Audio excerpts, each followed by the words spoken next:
What is gate? Gate is where access to Black Rock City happens. It's where cars come in, cars go out during the event.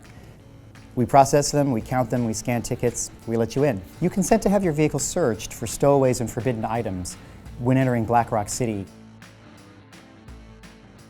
When you get to the gate, you need to have your tickets ready. You need to have your vehicle pass affixed to the inside of your windshield. If one person in your vehicle has to go to will call to pick up a ticket at the box office, your entire vehicle has to go to will call. You might want to read the back of your ticket just to make sure you understand everything. The speed limit on Gate Road, it's 10 miles an hour, 5 miles an hour if you can see people, whether that's my staff or disoriented participants out of their vehicles. 10 miles an hour on Gate Road means less dust and less ruts. The short answer is that we want it to take time for you to get into Black Rock City. In a broader sense, Black Rock City has a certain amount of capacity for ingress and a certain amount of capacity for egress. It has to happen in an orderly fashion, and that's what we do. Pay attention, don't run over cones, and listen to Gate when we tell you what you need to do to get where you're trying to go.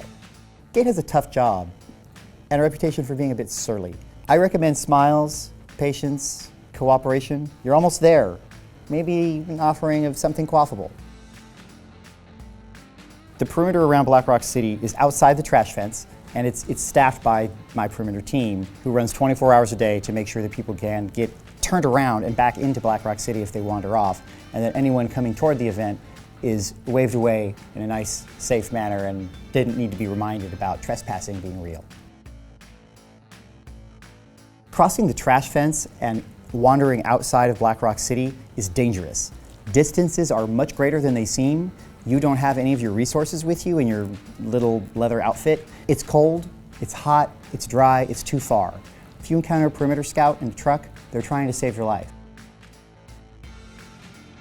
Exodus, for those of you that are not seminarians, is when everyone leaves Black Rock City. It's the time where we get all the people who came in the preceding weeks to leave in about a 60-hour period. It's very dense traffic, it's very difficult to get everyone out at once, but we rely on participants to cooperate and get out following some of the processes we have in place, like pulsing and managing your travel times. Pulsing lets us control the rate of cars to meet our goals of about 600 cars, 650 cars an hour. That lets traffic conditions stay safe in these smaller cities in northern Nevada. Here's some pro tips on how to make Exodus as painless as possible. First, there's no best time to leave. Pay attention to local conditions. Take Exodus seriously. Have an Exodus plan.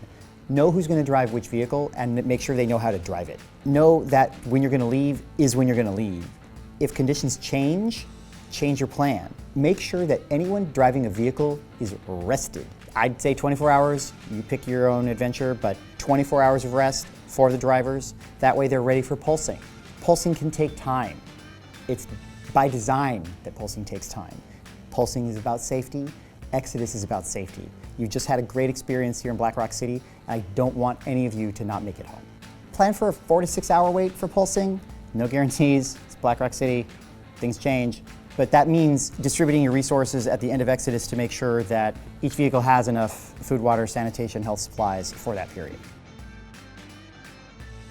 How do you figure out what's happening with Exodus as a participant in Black Rock City?